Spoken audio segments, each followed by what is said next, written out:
What do you mean trust her in college? She's grown. So her dad is a neo-Nazi. And she's gay. Stop traumatizing yourself thinking about the past and what you coulda, shoulda, woulda done. You know, just because you have a baby doesn't make you a good parent.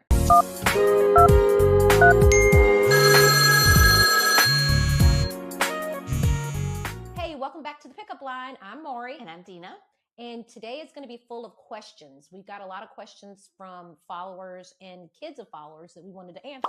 Yes, let's go.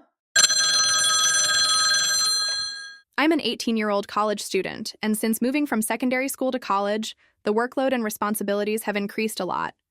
I juggle academics, sports training at least twice a week, which often ends late, a school club, and church activities on weekends. Even though I live very close to campus in a safe area with easy transport, my parents are very strict and traditional and constantly worry about me being out late. Because of this, I often get scolded and labeled as rebellious or wild, even though I'm only staying out for school, sports, or church. Their reactions make me feel guilty and anxious whenever I stay out, and I end up missing out on activities and turning down invitations from friends to avoid conflict. None of my friends' parents are this controlling, and it's exhausting trying to balance their concerns with my responsibilities and desire for independence. I feel really constricted and emotionally drained, and I'm wondering if I'm being unreasonable for feeling this way. How can I get my parents to trust me more and understand that I'm just a teenager trying to grow, explore, and live my life? It's so funny because I'm listening to the question and I'm rewinding back to like my 18-year-old self and remembering like giving advice as my 18-year-old self where I'm just like, just go out with your friends and go to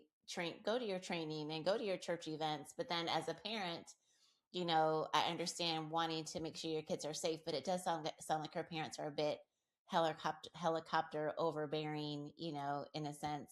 You know, I think that they need to loosen the reins. She's in college. Okay. And it's easy for me to say. So she's in college, right? She's in college. Okay. And it's easy for me to say because my kids aren't in college yet, but my oldest will be in college this fall, thousands of miles away. And you said earlier, it's like, you got to pray about it. You got to keep your kids covered in prayer, number one. And number two, you raise them right, you know. But I think the question is more about the kid wants to know what to do. And I think she needs to have a conversation with her parents and ask, is there any reason that, you know, it feels like you don't trust me? Is there anything that I've done or any reason that you're not trusting me? And then did she say she lives at home or she lives on campus? She lives on campus. Okay. I can see that when you're in high school. When my girls were in high school in ND, they all practice late just because they are like at a higher level in sports. So those teams practice late at night. I could see that. I started laughing the other day. I said, Gracie, do you remember when Mariah used to work at Tilly's? And she's like, yeah, you made her quit because you didn't want her to close. I was like, what? What is Tilly's? Tilly's is a clothing store. It was in the mall. Oh. And they asked Mariah to close and said she wasn't going to get off till like 11. And I go, yeah, you quit. That's You're not walking late. through the mall parking lot at 11 o'clock by yourself. Is late. I was like, next job. She ended up working at Orange Theory forever, which I love because she worked early. I can see the moms being concerned. But now there's this little thing called Life 360. Shout out. I know I have it. I have it I too. don't hover over my kids on it. I'm not questioning her. And trust me, I'm asleep. At 2 o'clock in the morning, I'm asleep. So I'm not checking for her to see what club she's in or what she's doing. I don't do that. But in college, you have the opportunity to grow. So that mom probably should download Life 360, have a glass of wine, and chill. And I think the daughter should definitely have a conversation with her parents and just. It sounds to me like she has.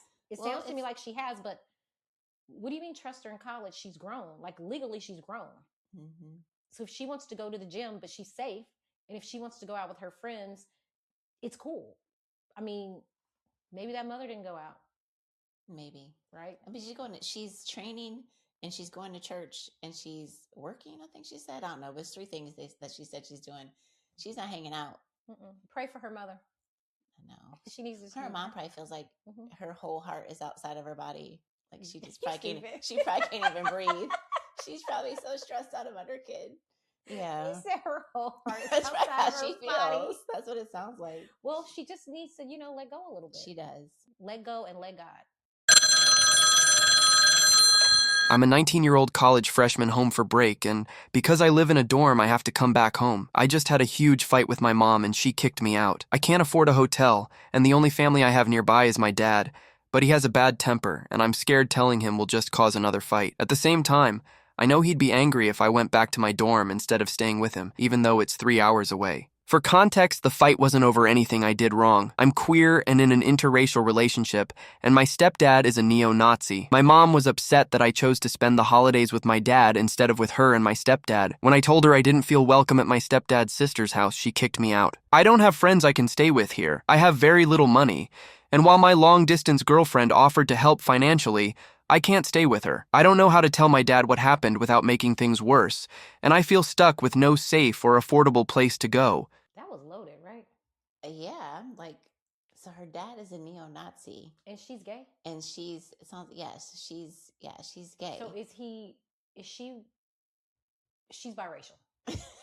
Is somebody biracial? Okay, first, in this situation, I don't believe in kicking your kids out unless it was something traumatic. Unless, there's like drug problems, unless it's violence, unless it's you're stealing from me, you're taking my money, you're doing something harmful, then I think in those situations you get the kids help. I think putting a kid out in the world today and saying go fend for yourself is a very dangerous situation, especially if it's because of a man or because of the man you're in a relationship with. He just has to understand. And if it's something as little as going to a family member's house for a dinner that's going to last a couple hours, charge that to the game. She's just not going. She's not comfortable. And ask your daughter why she's not comfortable. Ask your daughter, the important questions. But in my mind, she already knows why she's not comfortable. She already knows that she's putting the daughter in a situation that's compromising to what she believes and who she is, and that's a little racist. And be who you are. If you're gay or not, and if your kids are gay, what you gonna trade them in? You're not gonna love them because they gay, Right? I mean, you're not gonna love me because I dyed my hair purple and I have a girlfriend. That's ridiculous. I mean, that is so old and back in the Liberace days. Who cares? Yeah. Like, who cares? Like, we don't have to hide who we are. The America that we're living in right now wants us to hide who we are, wants us not to be a melting pot, wants us not to be able to express who we are and how we are. That's between you and God. That has nothing to do with me. That your walk with God is personal. What you choose to do with your life are the choices and the decisions you make that you have to answer to God with. Yeah. If I put my child out and something happens to her, what's she going to do then? Right? What is she going to do then? I think there's, other ways around it. And I would just flat out tell my dad, hey, I'm gay. I have a partner. I like my partner. I enjoy my partner. This is the way I choose my life. And if the dad decides to disown the child and not be around the child, then that's a really big loss to the dad. And this is the reason kids are breaking up with their parents. Stupid shit like this. This is why kids are divorcing their parents. It says a lot about the mom, though. The mom, so she said her mom remarried and her stepdad is a neo-Nazi. So, she probably doesn't like going home, but she doesn't have anywhere else to go. Exactly. That's 100% what she's saying. And then she has a 3-hour drive, and then she would have to ask her mother for money to get to where she's going. Again, not every mother is a parent, and not every father is a parent. Just because you have a baby doesn't make you a good parent. Right. It means you have a baby. It means you have a baby. I mean, putting your kids out unless it's like a really detrimental situation is not a good look, especially for a dinner. Like, come on. Yeah, it says a lot more about her mother than it says anything about her. That's Mhm. for sure. And then being able to go and stay with her dad, she should be able to go stay with her dad without even having to have a conversation about her sexuality. Like, that's not really even Safe space. the point, right? It needs to be a safe space. It's like when you're young and you look for love in all the wrong places. If you're looking for love in all the wrong places and you find that wrong place, it could cost you. And it could cost you big time.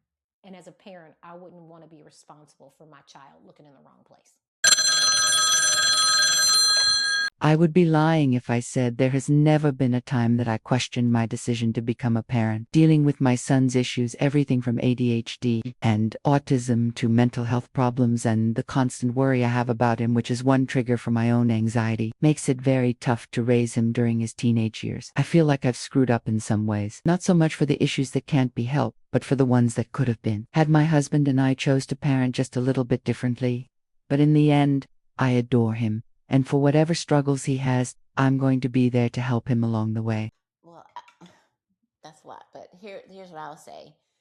First off, like, stop traumatizing yourself thinking about the past Right. and what you coulda, shoulda, woulda done. Like, just stop traumatizing yourself. That's not beneficial. Worrying doesn't serve you in any way. It just, think about the things that you could have done that you would do differently, and then start implementing that now, rather than thinking, oh, I wish I would have this, I would have that. So now just move forward from the space you're in and be in the present moment, rather than just beating yourself up about the past. There's nothing you can do about that. When I grew up, I remember my house on 42nd Street, and I was little, and there was a singer named Lou Rawls. Do you remember Lou Rawls? Mm-hmm. Yeah, he had like purple lips.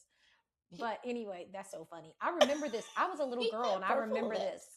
And I remember my mother playing a song, a record, like an album of Lou Rawls. And he had a song on there that was called If I Could, I Should, I Would.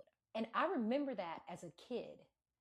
And I've kept that with me as a kid, not because an adult told me to, but because when we make mistakes or when we do things, God knows what we're going to do before we do it. Mm-hmm. So if you go back and redo it, your outcome may not be the way it is, or you may not have learned the lesson that you needed to learn. So I think that your walk in life and with God is spiritual. Life is about decisions that you make. And sometimes we don't make the right decisions, right? Sometimes if we go back and change it, it might change another thing that's a course of time. It's like if you're running late in the morning and you're like 15 minutes late and you're so mad, I can't believe I'm be late to work. Can't believe I'm be late to work. And then you see on the news, there was an accident on your route to work. That was God saving you from that. So parents weren't meant to be perfect. Parents weren't meant to have all the rules. And back in the day, nobody taught us, like, we don't have as much information on autism and ADD as we do now. Mm-hmm. So you did things differently. Mm-hmm. Things were taught to you differently. We didn't really know the scientific facts of why this is the way it is. So I agree with you, Dina, and thanks for asking us this question. I agree with you. Just move on. What can you do? You can't fix it. Like if you cut your hair, you can't go back and grow it back in 5 minutes. Well, you can get a weave. But I mean, it's done. What's done is done. Yeah. Now try to do the best that you can. Now love your kids the way that you can. And don't be so hard on yourself. And get involved. Like, do things, like focus on the great things that are happening, like the progress that he's making, and surround yourself with parents that are supportive. Get in a support group and be around parents that also have children that are autistic or have ADHD, so you don't feel alone, and you guys can celebrate wins and successes together. And study shows if you keep your mind on the positive, yeah, and not the negative, the positive will come. You manifest things into your life by, bringing light to it. And I'm sure that kid loves you so much and doesn't even probably care about the mistakes you made. They just care about tomorrow. People from broken or dysfunctional homes often struggle to be healthy partners. And that's what I'm experiencing in my relationship. While hardship can build resilience, childhood plays a major role in shaping emotional regulation, values, and relationship skills, and unresolved issues often carry into adulthood. This has shown up in many dysfunctional behaviors like infidelity, substance abuse, emotional instability, or abusive patterns. But should I stay in this relationship to help him figure it out or let it go? Wow, this is a lot, right? So we can make excuses for our partners, and it's always us I got this from somewhere, it's a story we tell ourselves. So yes, absolutely, the way someone was brought up can affect their relationship, their, the way they handle relationships. Absolutely. I don't know if she's had the chance to talk to him about if they're married or not. I don't know if they're married or not, but I don't know if she's had a chance to talk to him about going to have therapy if he feels like there's an issue. Because if he doesn't feel there's an issue, then that's an issue, right? He has to know that there's some work to be done there. So if he recognizes that, then I would say, go to therapy, start with therapy if you really want to work on this relationship. But it's not her responsibility to heal him. Exactly. He has to heal himself. Like that's it. I mean, when you become a mother or a parent, and I don't want to always just say mother, because I don't want single dads to feel like, or some dads to feel like all the mothers are perfect or whatever. But when you become a parent, you do make excuses for the other parent. You do try to help your kids see them in a different light. You do try to, cover, oh, maybe they're working. Hell, you don't know if they work. Like you don't know what they're doing. I do think that it affects the child emotionally in relationships. I do think that therapy is important, because if a man emotionally is neglecting you, was he emotionally neglected? Did he have these things in his childhood? It's like a perpetuating cycle of emotional abuse. It's like a perpetuating cycle of cheating, chronic cheating. And studies are coming out with why men cheat now. That if you can't stop cheating, this must be something wrong. Is it narcissism? It could be so many different things that you can't fix. But right now, this isn't about you. It's about your children. Parent first. Parent first. Unless you're this man's wife, parent first. If you're his wife, it is your spiritual obligation to try. Like, you made a commitment with this person, try. If you are not his wife, that's his mother's problem. You're not his mother. You're your kid's mother. And if you don't get that corrected, you might see your daughter with that same man. That same cycle. Or you might see your son treating his mother like that. I mean, his wife like that. And then treating his daughters like that. So I think that first pray. Second, if you're not his wife, be a mother and make a decision that's best for your family. And what's best for your family is therapy and trying to figure out how to keep your children's mental stability as safe as possible, if that makes sense. Yeah, and you want to break the cycle, right? Yeah. Mm-hmm. You've had children with this person, so that your child is him and you, not just you. And right? Women, we can't get so desperate to have a relationship with the wrong man. We can't get so desperate. And so I just want to have a man. So I'm gonna ride it out with you, baby. I'm gonna try to fix it. Meanwhile, your kids are all fucked up and fighting and don't know why they messing up in school and wearing what they're wearing and doing what they're doing. No.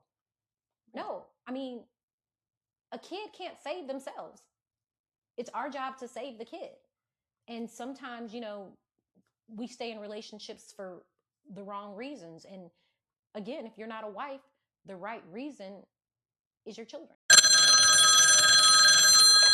I'm currently 4 months postpartum. First, I'd like to say I have the most respect and appreciation for women. I can't even explain, especially mothers. Now, with that being said, I hate my husband. I fell in love with him. I thought he was cute. He was all these things, and now I just see an ogre. I'm exaggerating, but he is lazy. He talks about work all the time as if I give a f. He is never concerned about our son's well-being like I am. He thinks he knows things and then uses a I like what an idiot. He thinks being a mother is equal to being a father. He gets jealous when I clearly have mother's intuition, and to be honest, he is just so goddamn annoying. I thought I'd be so in love with seeing my husband and my baby, but it makes me angry cause I think he's a typical useless guy. I hate my husband right now, and I hate all men because they do not understand what us mothers go through, and they never will. I don't think she really hates her husband. She don't like him right now. She doesn't like him though. But when you have a baby and ain't nobody helping you with that baby, and ain't nobody getting up with you when that baby's crying, and nobody's helping you burp that baby if the baby got colic, or the baby has gas, if the baby won't sleep and you're tired, you don't like nobody. Well, and she's probably thinking he's useless. Well, he is. Like, why are you here? He is. Mm-hmm. He is. He's just sitting there like Jabba the Hutt, not doing nothing. And that's not cool. Women do it all. Yeah. And if you just had a baby, and men, postpartum is real. Like, I just want people to understand postpartum depression is real. That is something you can't explain. Like, if you don't know about it, get a book and read about it. Like, right, we can't do a show on postpartum right now, but it's real. And the way your wife feels is important. Her hormones are raging. Her body is out of whack. She can't sleep. She's scared to eat. She's hungry, but she's scared to eat because she's like 2 sizes of what she used to be. I mean, it's different. It's different. You know, having a baby is different, and it's 24/7. Like we just said earlier, you're the CEO of that household. And if you see your CFO just sitting there and not doing no work, he needs to get fired. I feel like too, if even if you're a husband and you don't, or a new father, and you don't know what postpartum depression is, even if you don't know what it is, if the mother of your child is telling you that she's feeling depressed, or she's feeling hopeless, or she's feeling whatever she's saying she's feeling, you don't need to know the definition of it. You need to know that she's expressed that to you, and it's your responsibility, because you love this woman and she just had your child, to take care of her and make sure she's good. So yeah, I definitely, that's, women, and you after know what? having a baby is no joke. Yeah. No joke. This is the honest to God truth. Men, understand this. I'm telling you this. This is a free piece of advice. When you're pregnant and you first have your baby, you never forget, as a woman, how that man treated you. You never forget if he bought you flowers for a push present. You never forget if he stayed up and helped you. You never forget if he held your hand. You never forget when you came home, the welcoming, when you first brought that baby in the house. You never forget what your mom did, his mom did. You never forget. And those memories are like a tattoo. They stay with you. They stay with you forever. And they don't fade, though. Yes, they don't fade. They don't fade. And that's the resentment. So you could, coming home with a woman that just had a baby can make her either fall in love with you deeply or hate you forever, because it's a big imprint, if that's a good word. It's a big imprint, because I remember what happened when I came home with every one of my children. Me too. I remember my first night at home. I remember if I was exhausted. I remember who did something for me, who didn't. I remember what I ate. I remember the whole thing. And men have to understand that you're bringing home a life, a whole person, not a pet, not a new dog, not a puppy, a person. And the way you treat that woman and respect that woman and honor that woman for having your seed is extremely important. Yeah. So what do you think she should do? I think she should get her shit together. And I think all women should make their own money. And I think that she pack her stuff up and leave. I'm not telling her to leave her husband. No. I am saying make a serious mental note of this, because if he's not doing anything day 1, he's not going to be doing anything day 57.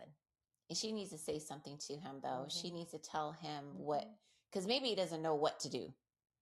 Like, let's maybe give him the benefit of the doubt. Like, maybe he just doesn't know what to do, and she needs to tell him, you know.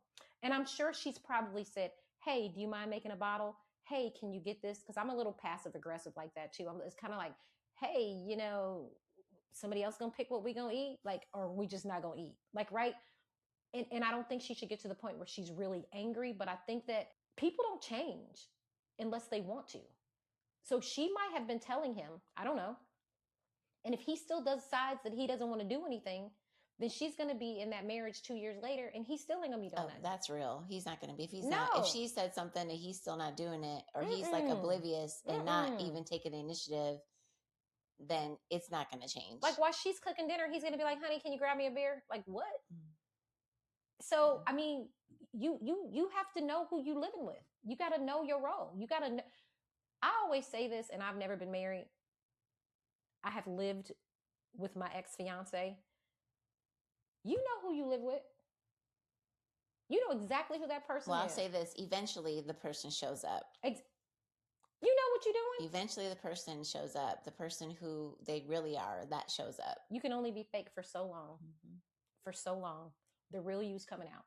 Hey, you guys, thanks so much for watching this episode of Questions from the Pickup Line. Yeah, be sure to like, follow. On all the platforms. We're on Instagram, Spotify, TikTok. Make sure you follow us. Let us know if you have any questions, again, that you want answered, or you have any parenting topics that you've been dealing with, you just might feel alone and have nobody to talk to, that's what Dina and I are here for. Yeah, send us comments. We love comments. Yes, and thank you so much for the 10,000, and we're waiting for 10,000 more. Hey everyone, we're super excited to take a minute and say thank you. Thank you all so much for following us and supporting our show. We're just super happy. Yeah, we're very happy, very grateful. I mean, this was just like an idea, talking at the kitchen table about things that we could do to contribute to society. And parenting was something we both did good. We are so appreciative to everybody that listens, comments, follows, all our TikTokers and our Instagram people. 2026 is going to be a great year. Yes, thank you. Mm-hmm.